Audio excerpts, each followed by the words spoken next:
Boa noite, é um grande prazer estar aqui com vocês hoje, mais uma vez, trazendo conhecimento, trazendo discussão, trazendo bate-papo, para que a gente possa ter cada vez mais um aperfeiçoamento, mas a gente aproveitar o tempo da gente para que a gente possa crescer, se desenvolver, criar usar ferramentas, criar novos focos de atenção, e aí, cada vez mais faz com que a gente possa ter uma habilidade, um conhecimento maior sobre aquilo que a gente vai fazer. Hoje nós temos um convidado muito especial, a Unifor trouxe Carlos Gama, ele é diretor da G-Market de Comunicação, e falar um pouco sobre Carlos Gama. Carlos Gama, ele veio do Rio de Janeiro, ele trabalhou na Provarejo, uma agência que atendia grandes contas internacionais. Lá, ele trabalhou com Nizam Guanais, com Falcon, com o Cid Castro, e assim também ele trabalhou na Cris Colombo, que é uma grande agência do Rio de Janeiro também, e veio aqui para Fortaleza para desenvolvimento das estratégias de mercado da Betânia. Foi quando ele desenvolveu a campanha de lançamento da Ioplé. Logo em seguida, ele trabalhou com o desenvolvimento da campanha Norte e Nordeste, onde levou a Betânia para ser a maior distribuidora e a maior indústria de leites do Nordeste. Logo em seguida, ele trabalhou na NET, foi trabalhar na Jangadeiro. Eu chamo de que ele teve a oportunidade do triângulo amoroso do marketing, ou seja, passou pela indústria, foi gerente de marketing da Unimed por mais de 10 anos, passou pelo veículo de comunicação, trabalhando na Jangadeiro, e foi durante muitos anos agência de propaganda, trabalhando em grandes contas de estratégia, desenvolvendo também cases que foi parte da revista, da capa da revista Minha Mensagem. Então, Carlos Gama tem uma grande experiência, não só no desenvolvimento de estratégias de mercado, mas também no desenvolvimento de estratégia de negócio, já que a G-Market é uma agência de propaganda que tem um posicionamento focado na estratégia, não apenas na criação. Quando eu digo apenas, não estou retirando, mas incluindo que a estratégia de negócio, a estratégia de mercado faz parte do dia a dia do que ele trabalha com seus clientes na G-Market. Ele vai apresentar a G-Market, vai falar um pouco sobre os seus clientes, e veio aqui para falar sobre o uso das ferramentas nas decisões estratégicas da empresa. Esse é o foco do nosso debate de hoje. Vamos lá? Carlos, é contigo. Bom, pessoal, boa noite, prazer. Um agradecimento ao pessoal da Unifor por mais uma vez me prestigiar, né, trazendo para falar com a turma. Né, eu passei pelos bancos da Unifor, então é uma satisfação muito grande voltar para falar um pouco da experiência acumulada. Evidentemente, nós vamos falar aqui, né, e vocês devem pensar, poxa, mas o estrangeiro, né, o cara da comunicação está entrando para a área de planejamento e administração, né? Então, como a Renata disse, né, quer dizer, a comunicação mudou profundamente. Então, o que antigamente era suficiente se fazer uma peça criativa e colocar ela no mesmo lugar onde todo mundo estava, né, você dependia muito pouco, né?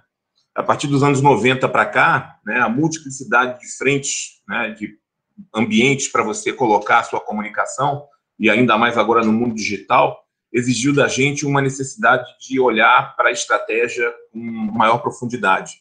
E você, quer queira ou quer não, quando você mergulha num assunto, você começa a se apaixonar, né? Então, eu virei um apaixonado por planejamento, né? Temos auxiliado nesses últimos 15 anos em que nós tocamos a G-Market, nos especializado nisso, né? Em auxiliar os nossos clientes, né? Tanto nos grandes clientes, que já têm uma estrutura de planejamento, quanto nos pequenos e médios que não têm, né, em auxiliá-los a enxergar com algumas ferramentas, que é isso que a gente vai ver aqui.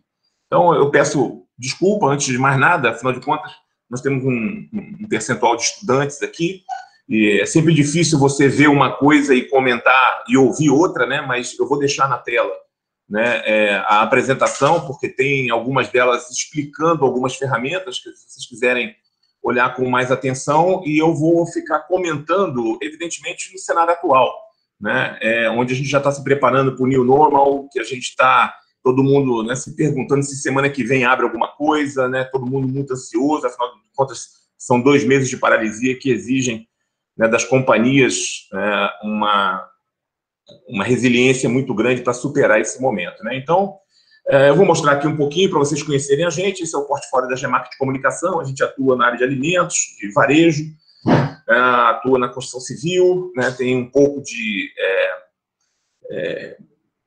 contas de entretenimento, né, enfim. E nós vamos falar de estratégia, como eu disse anteriormente, né? Não vou soltar a granada, né? Mas estratégia vem da palavra, como diria, né, a tropa de elite, estratégia. Né? Então, ele vem da guerra, né? Foi na guerra que se começou a pensar isso com mais efetividade, de forma mais integrada, né? e organizada. E nós estamos vivendo um momento de guerra. Né? É o que mais se fala na grande mídia, é isso. Então, nada mais oportuno do que a gente dar uma olhada, né? Ter um olhar mais cuidadoso para isso, porque esse eu acho que é um dos grandes legados que essa grande crise vai deixar para a gente. Né? O brasileiro, ele é muito afeito a fazer. E não é gratuitamente, não é uma crítica isso. Né? Isso é fruto, na verdade, de um comportamento, né? de uma experiência de vida.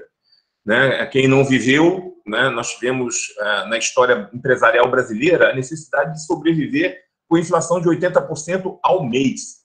Né? Então, isso exigia do brasileiro, né, uma necessidade dele agir mais do que pensar, porque era o dia a dia, né? Era coisa de remarcar o preço de hoje para amanhã para não perder. O objetivo não era não ganhar, não era ganhar, era não perder.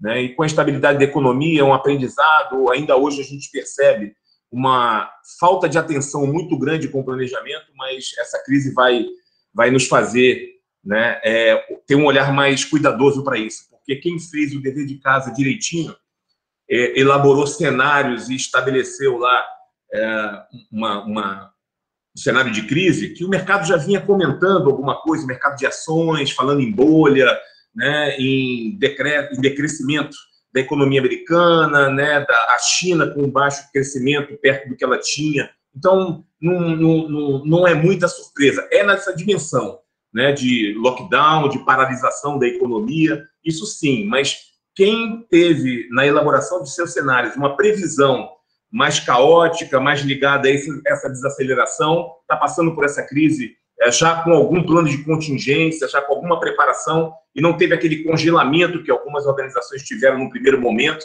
de sentar em cima do caixa e auxiliar favorecer essa paralisia que nós tivemos econômica mais acentuada. Né? Então, aqui a gente tem, né, a Bíblia, né, do planejamento, da arte da guerra, e eu separei aqui, pincei algumas passagens, né, que se adequam bem ao momento que a gente está vivendo. Se vocês pensarem em alguma coisa enquanto estão lendo isso aqui, né, tal como a água procura as profundezas e evita os cumes, um exército ataca o vazio e evita o cheio. Né? Se nós formos pensar na estratégia de uma empresa de alimentos, por exemplo, ela vai para uma pequena, média empresa, ela vai para onde? Para as grandes capitais ou vai para o interior? Né, que é pouco interessante para as grandes companhias, né? Então, ela aproveita as oportunidades das lacunas. Nós temos na história brasileira grandes cases de empresas que cresceram de fora para dentro, né? Atingiram as capitais já num segundo momento. Quando o general é fraco, sem autoridade junto aos soldados, suas regras são confusas e sua moral é baixa, o exército é confuso. Qualquer semelhança com o governo brasileiro não é mera coincidência, né?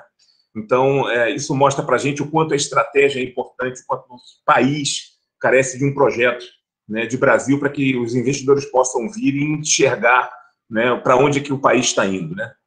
Primeira constatação importante para a gente é entender que planejamento trata fundamentalmente de vantagem competitiva. Né? Então, uma ideia de planejamento ele está ligado efetivamente a estabelecer uma diferença, né? Você se colocar acima da média e colher frutos, resultados disso. Então, isso não é fácil, porque nós estamos falando de brigar na metade do bolo, né? Porque a outra metade tem dono e esse dono chama-se tecnologia. Né? Então, esse aqui é um extrato do SP500, né? Do total de valor das empresas que estão listadas no SP500, metade pertence a 5 empresas, todas elas de tecnologia. E o restante está brigando pela outra parte do bolo. Então, isso mostra para a gente o quanto a estratégia é um fator fundamental para que você possa extrair resultados só considerando a metade do bolo. Né? Mas temos uma notícia boa e uma notícia ruim. A notícia boa é que diferenciais, né, tendem a convergir para a média. Ou seja, qualquer tecnologia que você invente, qualquer vantagem competitiva, quer você esteja em vantagem ou em desvantagem, na linha do tempo, isso tende a se encontrar. Por isso é que se fala tanto hoje em inovação, porque uma única inovação não decreta o teu sucesso, né? Tá aí esse aparelhinho aqui, né?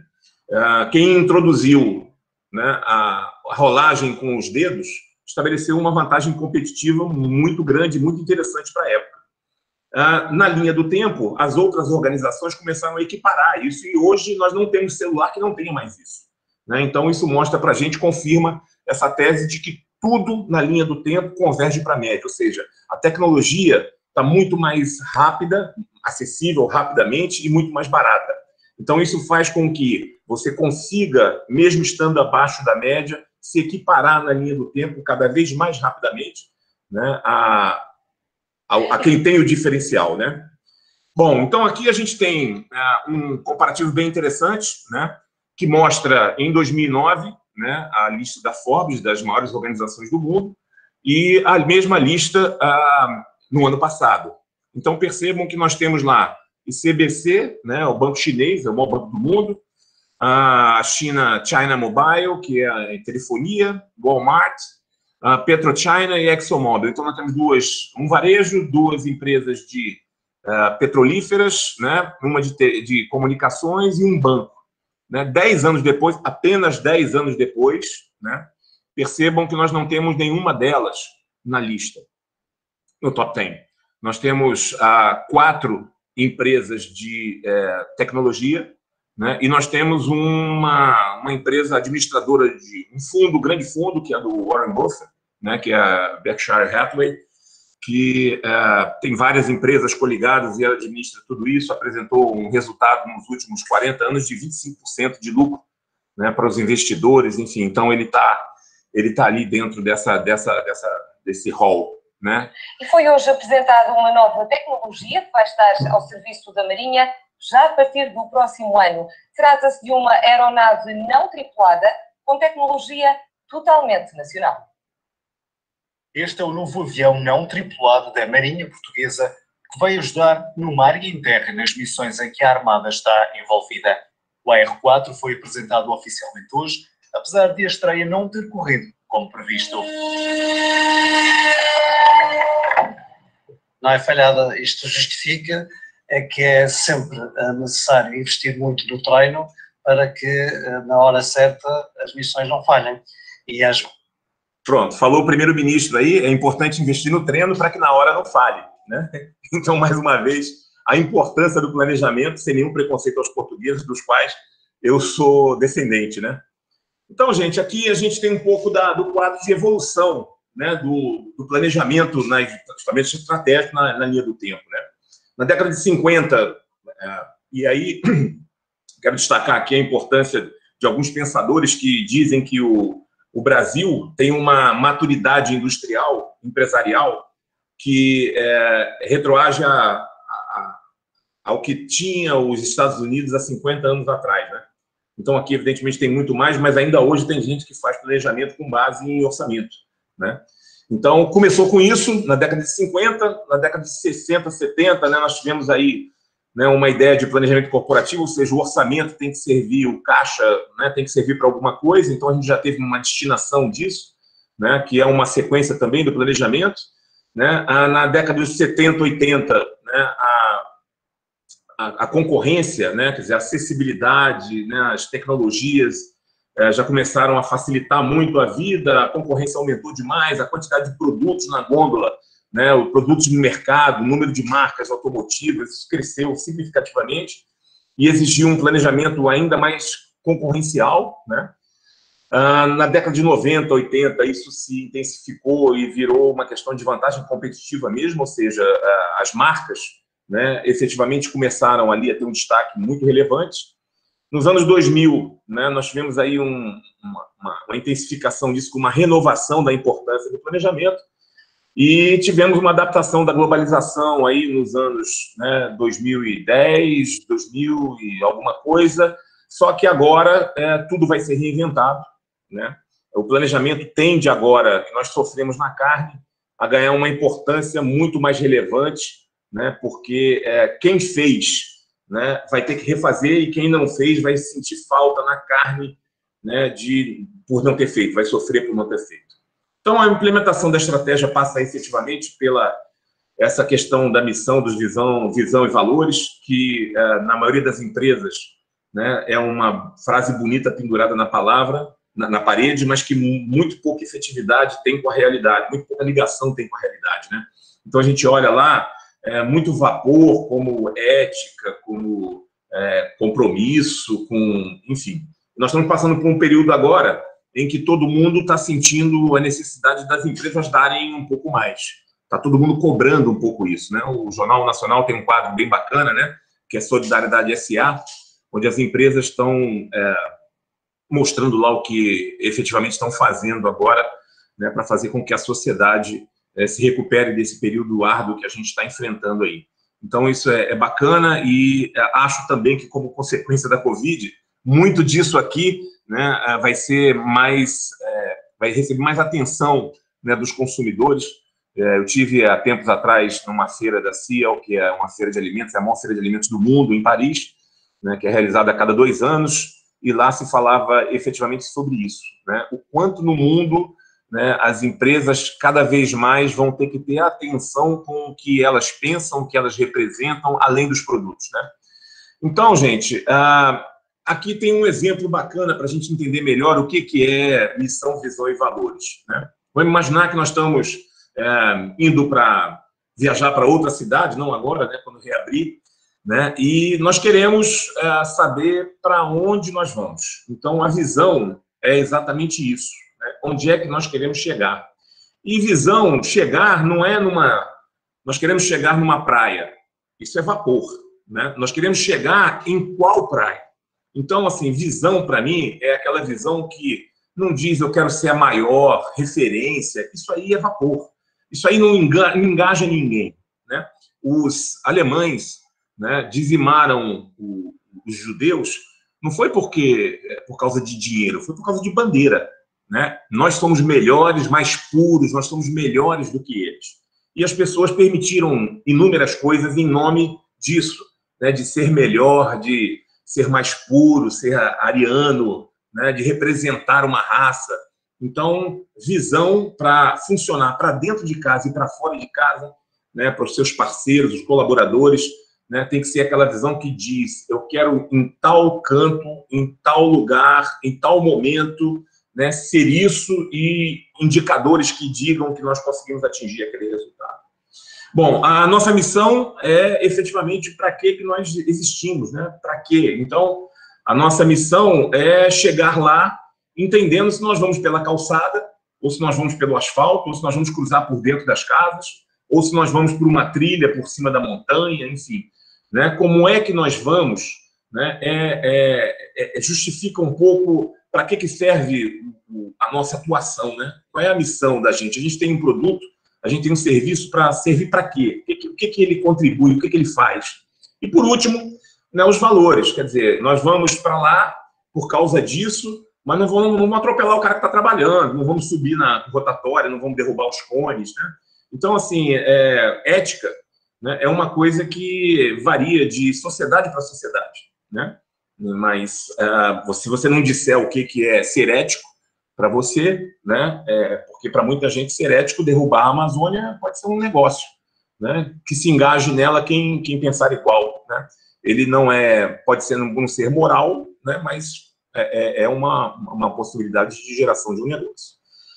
E daí, do meio disso tudo, da reunião disso tudo, entramos no propósito, né? Que está muito em voga e muito na moda, eu acho muito bacana, mas tem um pouco de medo, porque o brasileiro, né, o sul-americano, o latino, invariavelmente, ele tem uma capacidade muito grande de destruir as coisas, né?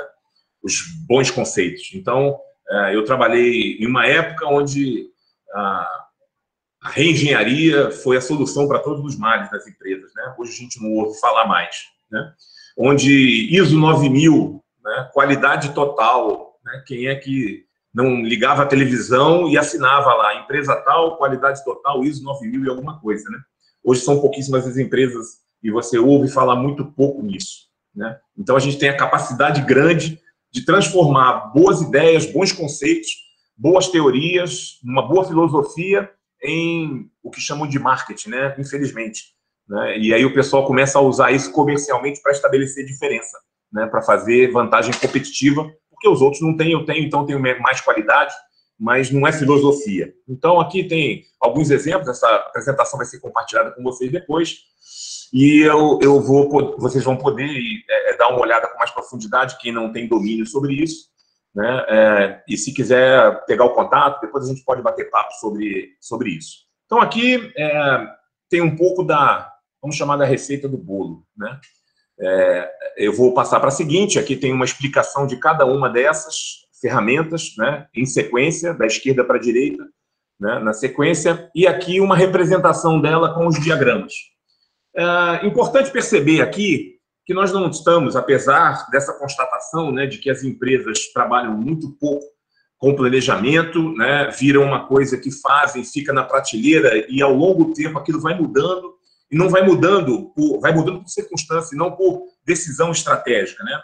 Quando você vai ver no final do ano, não, mas é porque aconteceu, tem um monte de justificativa, ninguém para rever o plano, né? Ninguém, força de expressão, evidentemente, né? Um monte de organizações, nós temos vários clientes que fazem, né, reuniões do Bureau de Planejamento, dos quais a gente faz parte, né? E tem reuniões sistemáticas para rever o planejamento de acordo com o resultado. É um planejamento dinâmico, não é uma coisa que faz no início do ano, em setembro, né?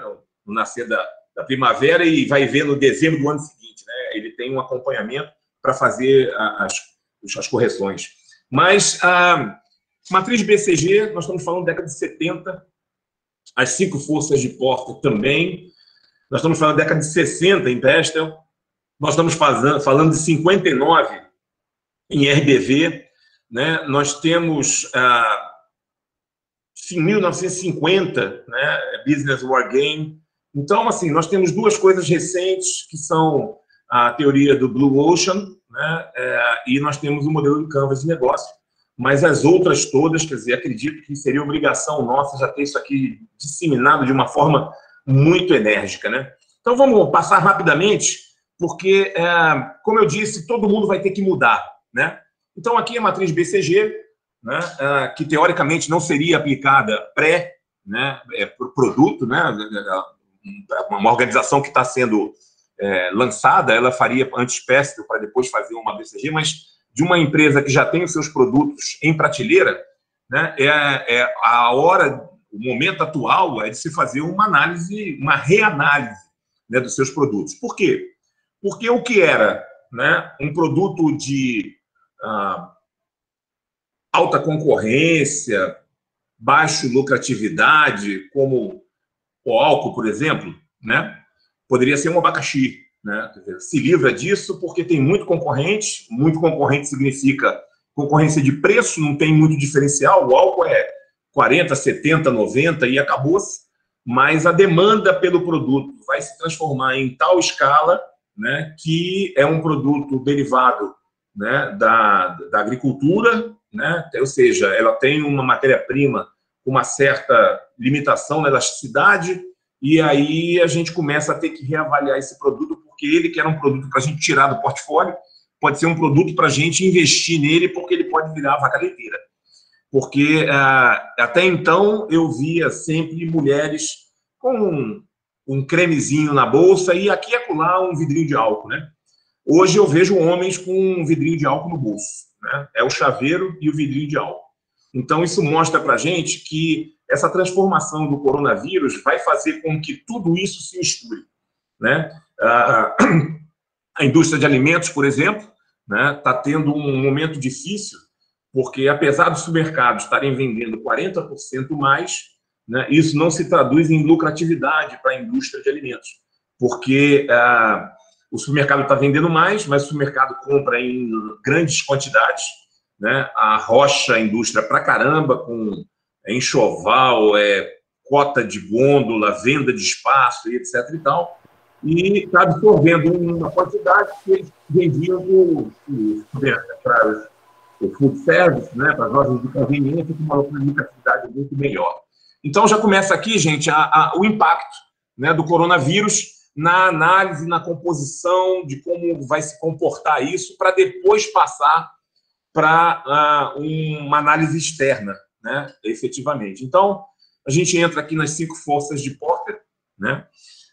O poder de negociação dos fornecedores, né? Como eu disse, ele vai também se transformar, ele tende a crescer, porque nós vamos ter menos, né, indústrias, né? Então,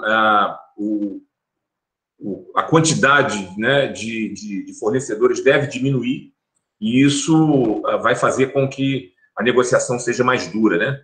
A ameaça de produtos substitutos também, porque a tecnologia, né, o que nós temos recebido de consultas na agência, né, pela entrada em e-commerce, quer dizer, os caras estão procurando desesperadamente, nós estamos, inclusive, fazendo ponte para indústrias que fornecem a plataforma, estamos orientando os caras a fazerem a mudança do ERP, que é o sistema, né, Enterprise Research Program, quer dizer, que é o programa de gestão deles, tem mais uma agência de propaganda entrando nessa seara para auxiliar os caras, porque os caras estão efetivamente perdidos, precisando entrar, né? Nós temos um case muito interessante de uma loja chamada Mega Eletrolar, que os caras conseguiram manter, segurar 60% de seu faturamento das lojas abertas com atendimento via WhatsApp, né? Então, isso mostra para a gente o quanto a vontade e a necessidade de se fazer resultado, né, suplanta, né, a deficiência tecnológica, né? Estão implantando agora um sistema de e-commerce para entrar com mais força. Ou seja, com isso, né, eles vão concorrer em qualquer lugar do Brasil, né, com as grandes lojas da cadeia nacional, né?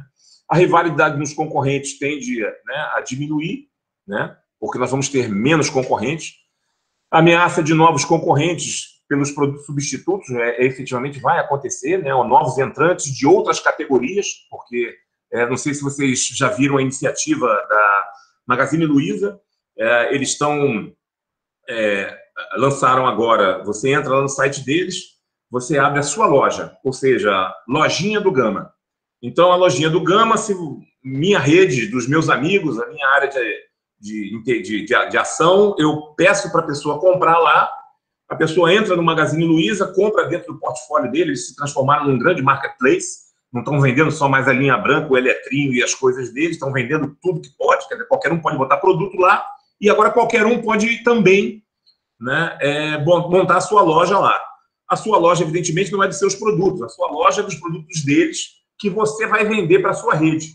E em os seus amigos comprando deles, na sua lojinha do Gama, né, você é comissionado e recebe por aquilo. É meio que uma Avon da área de eletro, uma ideia sensacional, né? Não obstante, pesquisa agora recente, é a marca, né, que os brasileiros mais enxergaram como a que se saiu melhor nessa época de pandemia e de crise, né?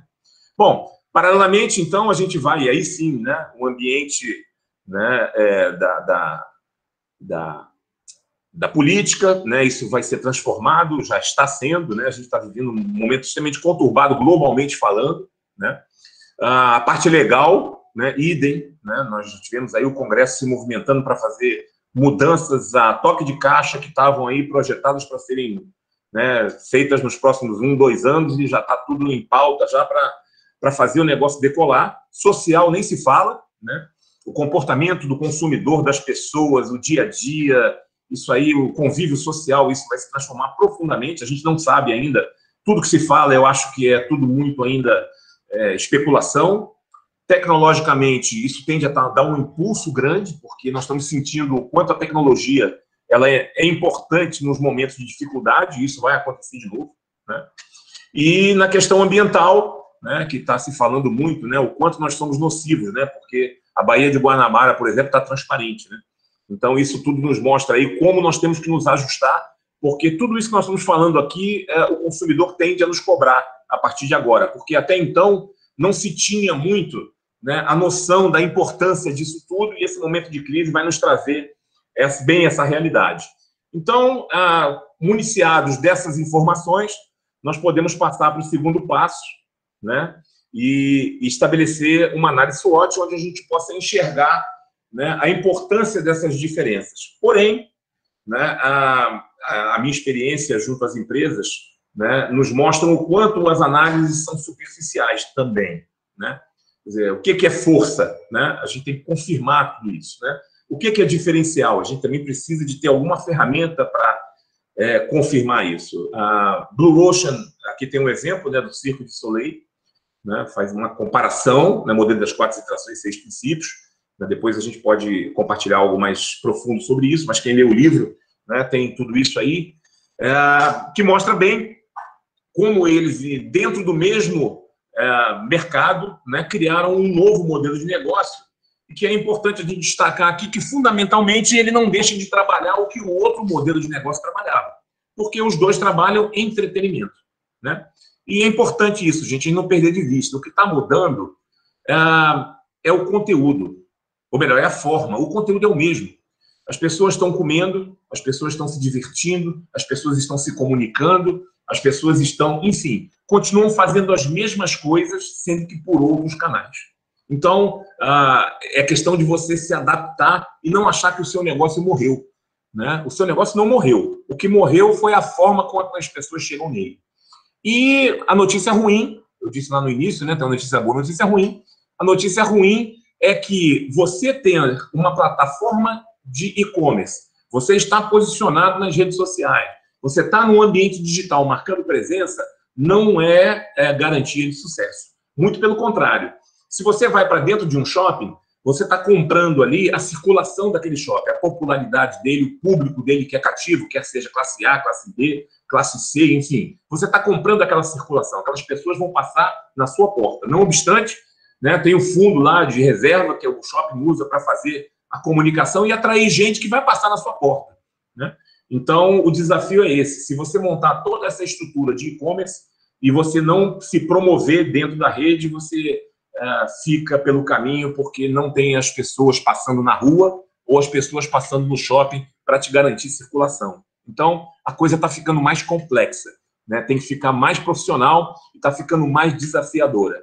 Então, gente, chegamos aqui na análise SWOT e aí nós temos que, quando a gente vai lá, né, a gente gosta, a melhor parte que o pessoal gosta é pontos fortes, né?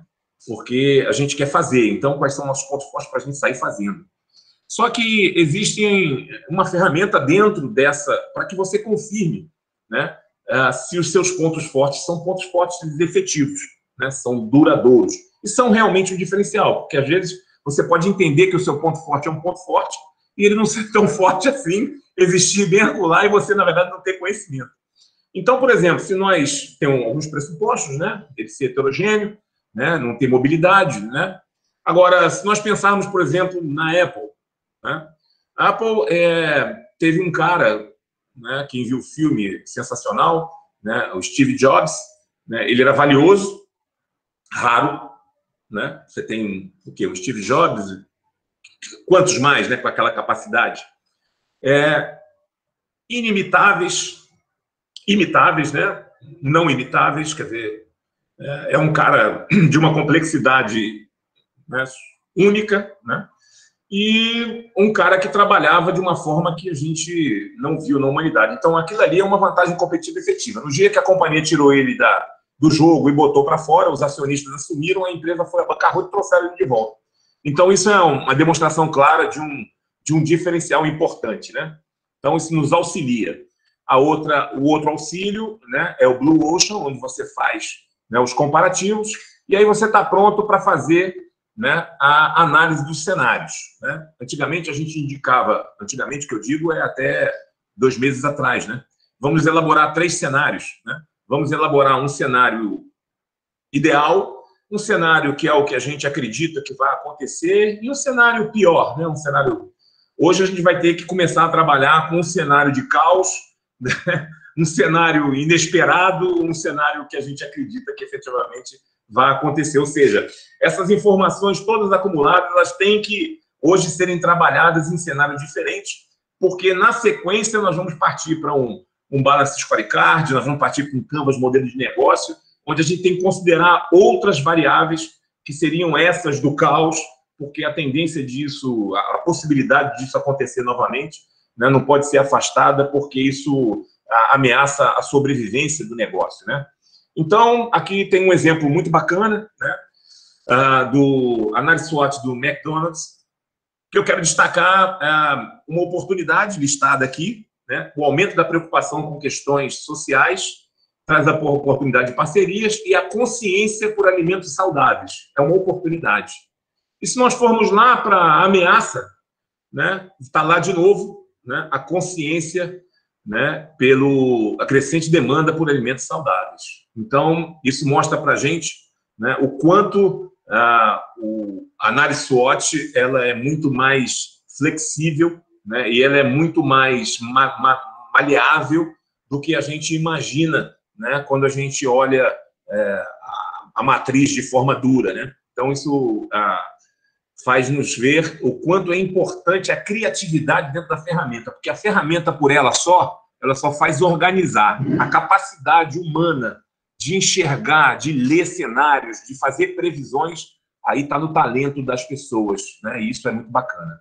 Então, aí, munido disso tudo, a gente entra, né, na estrutura de custos, né, na análise das logísticas, né, nas propostas de valor, né, nas cadeias de relacionamento com o cliente, né, começa a analisar fluxos de caixa para a gente partir para a elaboração dos cenários, né, um orçamento, né, uma matriz de análise scorecard, para a gente organizar, ver os projetos, criar os indicadores, né. Só que tem uma coisa muito bacana que você pode, antes de colocar isso, testar, né? E mais do que uma pesquisa, né? Isso aqui é uma simulação. Isso é uma prática muito bacana. Eu tive a oportunidade de fazer isso quando eu trabalhei em veículo de comunicação, né? Nós tínhamos um projeto grande de lançar uma nova grade.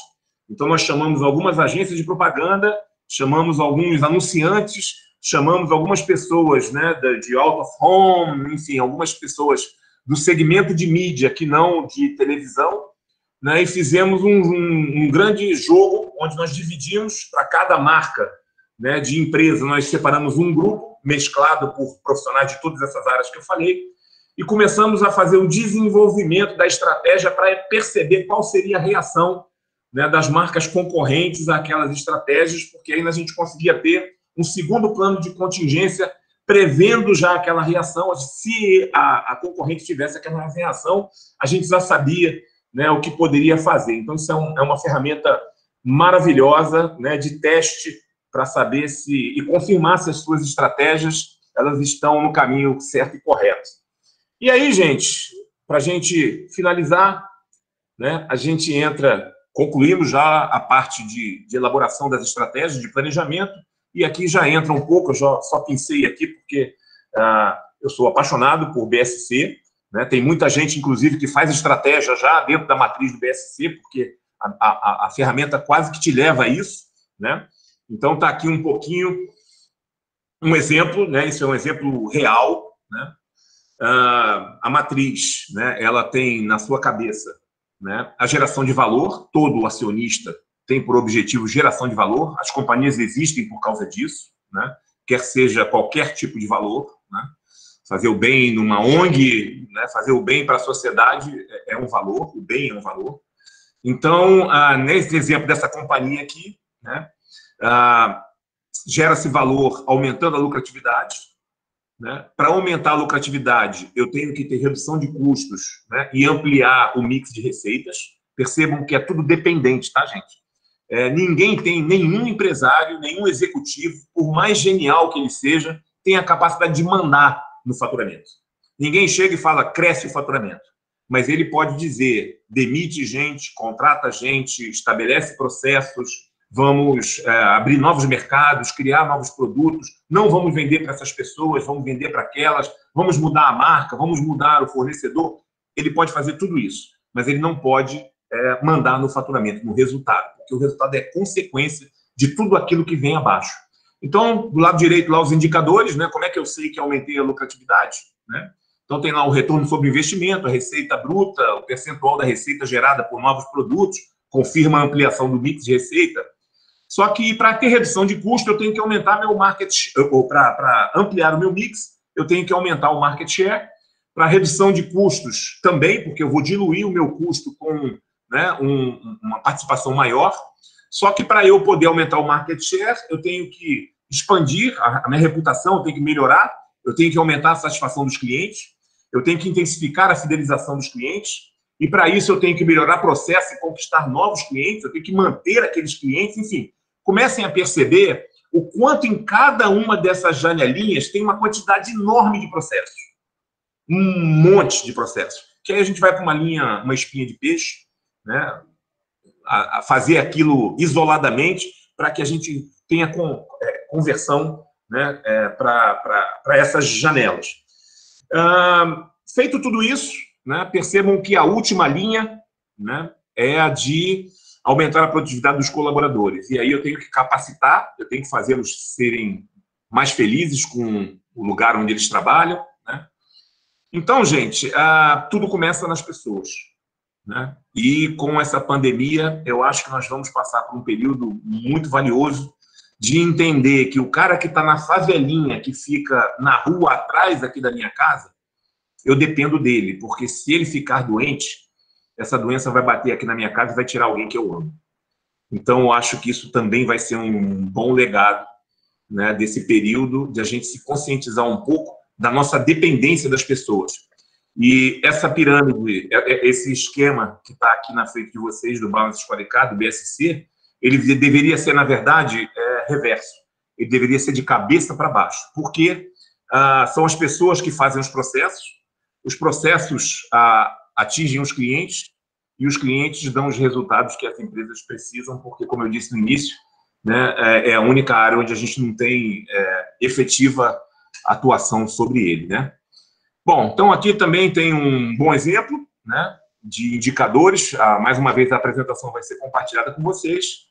E depois disso tudo, a gente aplica um ciclo de gerenciamento, né, do PDCA, para fazer isso tudo girar, né, e a gente poder ter o ciclo contínuo de avaliação, análise e melhoria.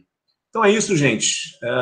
Espero que esteja dentro do tempo, né? Se alguém tiver alguma questão para apresentar aí, fiquem à vontade.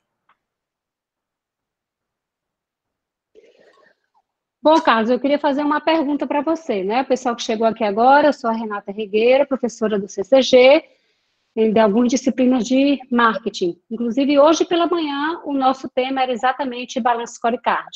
E uma das grandes questões que os alunos colocam, porque nós temos alunos que têm, vários deles têm o seu próprio negócio, e alguns têm negócios pequenos, como, por exemplo, um pequeno salão de cabeleireiro, uma padaria, outro tem uma loja de confecção, outro tem uma loja de bijuteria. Como é que esses alunos podem utilizar essas ferramentas dentro dos seus negócios, mesmo sendo os negócios pequenos? Primeiro ponto é você enxergar, né, desde o início, né, nós temos aqui, né, uma análise de quem é você, né, dentro do seu ambiente, né?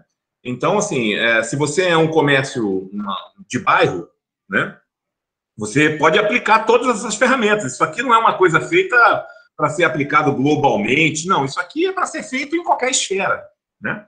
Então, assim, você analisar, se eu sou uma padaria, por exemplo, né, e eu vendo pão, né, o pão é um abacaxi, né? Ele tem pouco giro, ele tem muito giro, pouca lucratividade, né? Não obstante, você pega o supermercado, por que o supermercado tem pão se é um produto de tão baixo retorno? É porque aquilo ali gera circulação, né? Gera necessidade, ele está lá no final da loja. E, invariavelmente, perto da padaria tem a padaria, né? Aí tem algumas coisas de valor agregado, tem um croissant, tem um pão de queijo, né? Que o cara vai lá atrás do carioquinha e termina levando uma outra coisa mais diferenciada.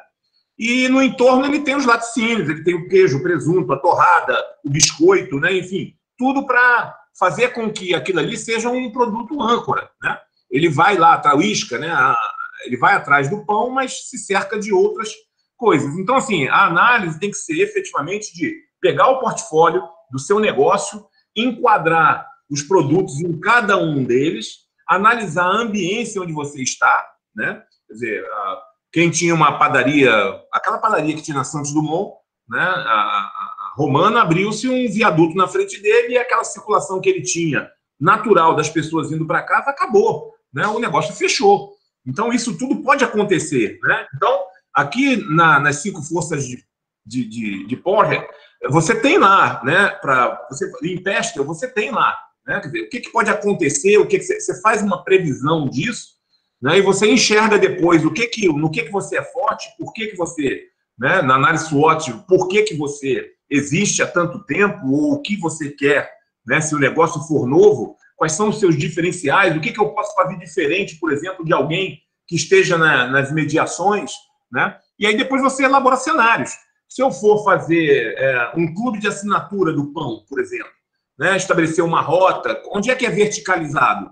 Eu tenho verticalização, moradia em edifícios próximos. Eu posso fazer lá um clube de assinatura de pães, eu posso, junto ao síndico, montar lá uma venda lá embaixo, porque tem 4 torres com 300, 400 pessoas em cada um. Enfim, o grande lance é você pensar em alternativas de acordo com quantidade de informações que você extrai. O complicado é você ficar fazendo tentativa e erro. Isso aí não funciona. Você vai perder mais do que ganhar, né? Não obstante os jogos de azar, né, você perde muito mais do que ganha.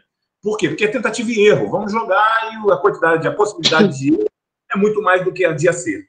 Então, eu diria para você, sendo pequeno, grande, médio, não interessa. Isso aqui, né, tá estabelecido. Você precisa analisar aonde você está, o que você tem, onde é que você pode se diferenciar dos demais para que você possa ter mais resultado. O objetivo da tua companhia é gerar valor. Então, persiga isso. Como é que eu posso perseguir isso? O consumidor está disposto a pagar mais. Tenha isso em mente. Depende de você, né? Aqui próximo à minha casa, né, na próxima 6 Bocas, um rapaz um restaurateur da França, brasileiro, cearense, né, foi estudar na França, abriu um restaurante lá, não funcionou muito bem, ele voltou para cá, né, abriu um restaurante aqui próximo, na Oscar Soares ali, e abriu hipoteticamente, uma padaria, uma delicatessen, né? Bom, ele vende pães, ele importa farinha da França, né, e vende pães que você não encontra. Se você comprar um croissant lá, é um croissant que você compra em qualquer lugar de Paris igual, né, de uma qualidade extraordinária. Você não sai de lá sem gastar R$60 comprando pão. É fila. Agora, por exemplo, você está encomendando pelo WhatsApp, passa lá e ele faz a entrega na calçada. Então é isso, gente, sabe? Existe uma padaria a 2 quadras de lá que virou um restaurante, né? É a Portugália, né? Aquilo ali deixou de ser padaria. Quer dizer, o cara pega e vende sanduíche, sopa, enfim, uma infinidade de coisas e é um excelente modelo de negócio, né? A Plaza virou um supermercado, né? E um supermercado de coisas diferenciadas. Se você quiser um camarão, né, de um palmo de tamanho, você vai lá, vai pagar R$200 por ele, mas você vai encontrar, né? Então, em poucos lugares você encontra isso. Então, não tenho dúvida, tá? Esse mapa, mais uma vez, ele não te garante, não é garantia de sucesso, mas ele é garantia de organização para que você tenha uma tomada de decisão com muito mais fundamento e muito mais assertividade. Carlos, tem uma pergunta aqui da Rafaela, para você perguntar rápido, que a gente está terminando o tempo. Tem uma dúvida para negócios que começam online e finalizam em loco na loja, ou seja, começa online, mas ele termina dentro da loja. Qual dessas ferramentas, no caso são ferramentas de estratégia, mas ela está pedindo ajuda para identificar uma nova jornada do consumidor para atualizarmos essa nova forma de anunciar, onde eu começo online, mas finalizo na loja? Olha, vamos começar a entender que esse negócio acabou, né? Consumidor agora não, já era, né? Já era. O que vai acontecer agora é que essa crise vai intensificar, vai acelerar esse processo de digitalização das coisas, né? O que nós vamos ter agora é uma onda de investimentos, né, no meio digital. Só que o consumidor ele não virou digital. O consumidor incorporou o digital ao seu comportamento, ou seja, é uma ferramenta de pesquisa, né? E o comportamento do consumidor, esse papo de que todo mundo agora só vai comprar via internet, isso não existe, depende. Por exemplo, nos Estados Unidos, a internet, o Amazon, afetou profundamente o meio de cuidados, né, com a casa, limpeza, material de limpeza, esse segmento. Por quê?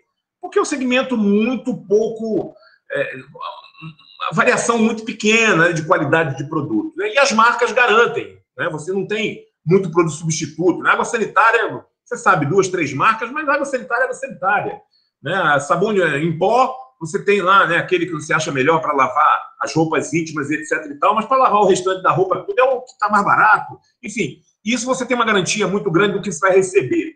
Roupa, por exemplo, muito dificilmente, né, eu posso até ver a roupa e achar ela bacana, ou seja, conhecer a sua coleção, a nova coleção de moda, etc. e tal, olhar uma modelo vestido e tal. Mas se eu não for lá vestir a camisa, né, experimentar, olhar se ficou bem em mim mesmo, né, eu vou comprar pela internet. Já não são poucos os casos de retorno. A maior incidência de devolução do Mercado Livre, né, é de roupa, né? Então, isso mostra bem para a gente. Então, assim, a gente precisa desmistificar isso. Isso aqui é um conjunto de ferramentas para que você possa preparar o seu negócio. Não é para um negócio digital ou para um negócio físico. Isso acabou. O consumidor vai continuar comprando no físico, vai continuar comprando no digital, e ele vai fazer isso de acordo com a conveniência do momento.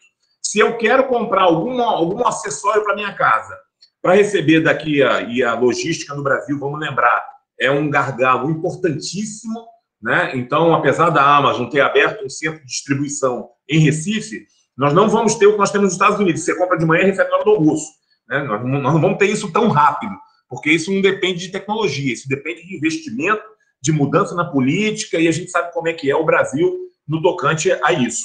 Então, a gente ainda vai passar um bom período, né, para poder ter essa instantaneidade aqui, né, no Brasil. Então, o consumidor vai continuar comprando as coisas, as commodities, as coisas na loja física por ordem de urgência. Eu preciso hoje, amanhã, depois da manhã, pago até mais caro por isso, né? Mas se eu puder esperar, eu vou comprar no digital, que eu recebo na conveniência da minha casa. Quero comprar uma televisão de 70 polegadas, esse negócio eu vou ter que pegar um frete para transportar, é melhor pegar, a pessoa entrega logo aqui, e eu ainda tenho 7 dias para devolver, enfim. Então, assim, a conveniência, eu acho que é o que é determinante a partir de agora, é a reputação das marcas, das organizações, vai ter uma relevância muito grande, né? Não dá mais para ter uma empresa com um bom marketing só. Marketing, marca é promessa e desempenho, cada vez mais o desempenho ganha importância, os empresários têm que ter atenção a isso, né? Tá aí a Vale, né, fazendo doações, né? A JBS, por exemplo, eu achei engraçadíssimo, aquele quadro Solidariedade SA, do Jornal Nacional, que é um quadro muito bacana, não tem nada de comercial naquilo, aquele espontâneo mesmo. Cliente nosso, né, a Minalba, que está fazendo doação de álcool em gel da indústria aí, a rodo pelo Brasil, foi convidado, inclusive, para ter uma participação lá, né? Eles estão doando garrafas, né, para poder o pessoal envasar álcool em gel e doar para algumas entidades. Um trabalho muito bacana. Então, aparece lá gratuitamente, a Globo não cobra nada por isso, e apareceu a JBS lá com não sei quantos, né, milhões de doação, né, e os caras dizendo, né, isso aí não é doação, não, isso aí é estorno, é retorno do que eles subtrariam da gente. Então, assim, respondendo a tua pergunta, não tem esse negócio, certo? Ah, o meu negócio é digital e termina na loja. Isso aí, tu vai ter ali no Canvas, você vai encontrar ali como é que é isso e tal, e vai enquadrar isso. Mas antes disso, você precisa identificar quem são seus concorrentes, com o meio que você está, qual é o teu produto, se o teu produto está classificado em alguma daquelas, porque aquilo ali que está na matriz BCG determina um monte de providências.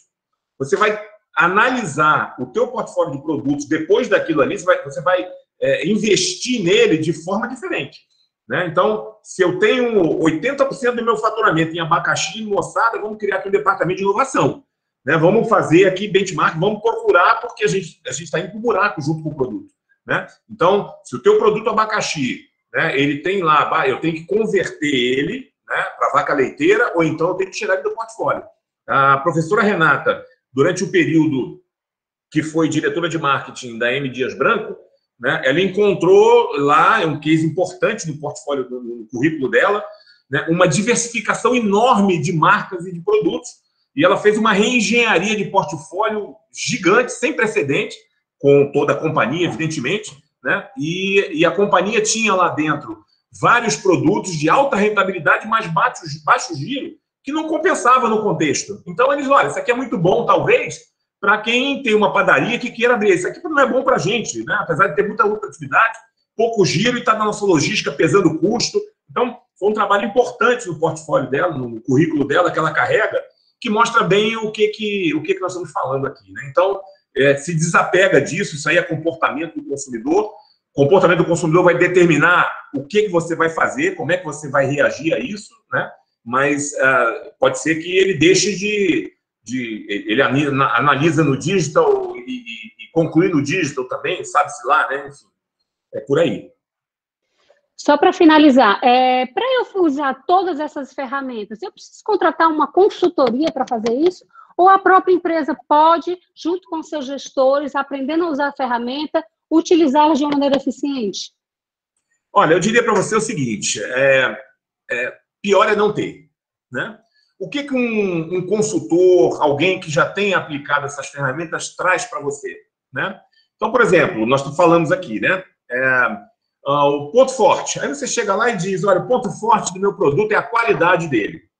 Ok, vamos fazer um RBV nele para a gente ver se essa qualidade, ele é valioso, ele é raro, ele pode ser imitado, ele pode... pode, se o cara for ali comprar e tal, não sei o que. Então, se teu ponto forte não é ponto forte, ele é frágil, porque alguém pode comprar e copiar, né? É muito fácil de fazer isso, né? Hoje em dia, ainda mais, né? Porque as máquinas são muito acessíveis, etc. e tal. Então, assim, se você puder ter um consultor, é bacana, porque o consultor, ele importa, né, experiências. Isso é uma coisa bacana. Quer dizer, você pode, na elaboração de um cenário, ele pode dar um insight que faz uma diferença gigante. Olha, tal cliente, isso acontece muito na agência, né? Em agência de propaganda, a gente lida com vários segmentos. E não são poucas as vezes que a gente tem uma empresa de serviço fazendo uma feira no centro de eventos, que a gente usa uma estratégia que foi usada no varejo numa promoção, né? Quer dizer, uma abordagem promocional de uma loja de varejo que a gente sugere ao cara de serviço para ele usar numa feira, né? E ele consegue se destacar absurdamente lá porque usou a mesma experiência que a gente importou de lá, sugeriu ao cara, que é uma coisa simples e etc e tal. Então, eu diria para você o seguinte, pior é não ter. Então, assim, eu sou muito pequeno, mas... Então, assim, pega a literatura, é tudo muito acessível. Como nós dissemos, está tudo muito fácil, né? Tem vários tutoriais na internet de consultores, né, fazendo vídeos sobre isso e etc e tal, que você aumenta o risco, evidentemente, porque você não tem a experiência para analisar isso com um fundamento, né, na verdade, em coisas que já aconteceram, mas é melhor do que não ter, né? É melhor do que ficar na tentativa e erro. Então, eu diria para você que se tiver um consultor, se tiver uma organização que possa tocar isso para você, melhor, porque dentro disso aqui são feitos vários comitês, você tem os líderes de projetos, né? Você tem que isso cria uma dinâmica dentro da organização que te dá um engajamento das pessoas para que o projeto dê certo, vá para frente, as pessoas se comprometem. Então, isso aqui é uma coisa muito bacana. E você, como dono da empresa, né, tá tocando isso, você tem uma demanda diária sobre muitas coisas, então você ficar responsável sobre isso, por isso é difícil, né? Demanda tempo, né? Demanda organização, preparação, enfim, é um trabalho bem complexo de análise de dados, de projeção, de coleta de informações, né? Porque nenhuma dessas análises aqui pode ser feita em cima do eu acho, né? Todas elas têm que ser baseadas em informação. Então, assim, mais uma vez, respondendo a tua pergunta, se não tem como fazer, está feito, né? Faça. Agora, se tem como você buscar o auxílio da experiência, né, da rodagem, do cabelo branco, vá atrás, porque ajuda muito. Bom, gente, muito obrigado, Carlos, por estar aqui conosco hoje. Essas ferramentas todas que o Carlos viu aqui, a gente vai colocar à disposição de quem se interessar, vai estar gravado, inclusive a gente vai disponibilizar o material que vocês possam colocar e passar para a gente, não tem problema, a gente disponibiliza. Os alunos de Estratégia e Inteligência de Marketing viram todas essas ferramentas no curso durante esse período agora desse semestre de administração, e muitos deles utilizaram como experiência no seu próprio negócio. Então, isso ajuda pra caramba, para você testar, para você tentar com muitas dificuldades, inclusive a Blue Ocean, que é uma ferramenta nova, nós trabalhamos com ela agora e muitas vezes tivemos que fazer, refazer, até que o aluno tivesse mais confiança de utilizá-la no seu próprio negócio. Então, utilizar essas experiências, utilizar essas ferramentas é muito importante e você só consegue fazer isso se você tentar. né? É claro que, como o Carlos falou, quando você tem um consultor que possa ajudar e possa mediar as discussões na sala, é extremamente importante, é extremamente válido, porque isso vai fazer com que você possa facilitar os caminhos, encurtar os caminhos, ok? Carlos, muito obrigado por estar com você aqui, esperando contar com você em outras oportunidades. Bacana, obrigado. Obrigada.